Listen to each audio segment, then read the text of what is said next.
Dans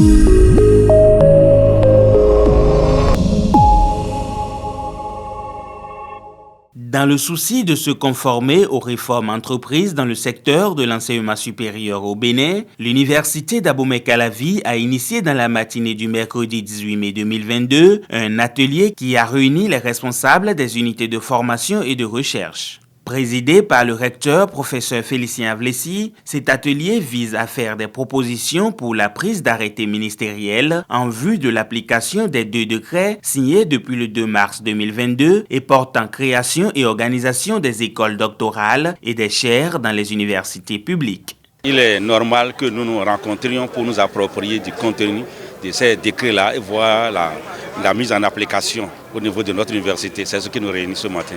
C'est une nouvelle ère qui s'annonce pour les universités publiques du Bénin.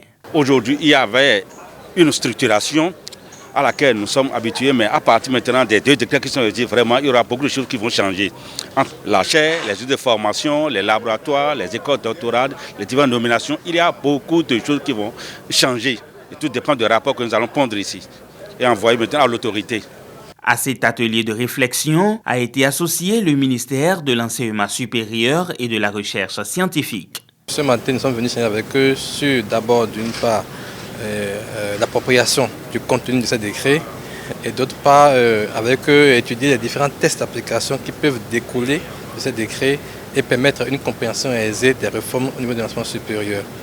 Et donc nous allons maintenant tout à l'heure ensemble essayer de retrouver ces tests-là, d'identifier, établir une feuille de route au bout de laquelle nous allons faire prendre ces arrêtés d'application des décrets au niveau ministériel. Pour y arriver, les participants à cet atelier se sont constitués en 3 groupes de travail. Il faut aller vite car le deadline pour la signature des arrêtés ministériels est très proche. Déjà, les mêmes décrets dont je viens de parler nous fixent un délai. C'est-à-dire qu'au plus tard, le 30 octobre 2022, nous ne devons plus avoir aucune école doctorale ni aucune chaire existante à l'IAC qui soit contraire aux tests en vigueur. Et donc nous n'allons pas attendre ce délai de 30 octobre, nous allons plutôt essayer de tenir dans un meilleur délai pour qu'au plus tard, disons 1 mois avant le délai de deadline, comme vous le dites, ces tests soient pris et pour que toutes ces écoles soient conformes aux tests en vigueur.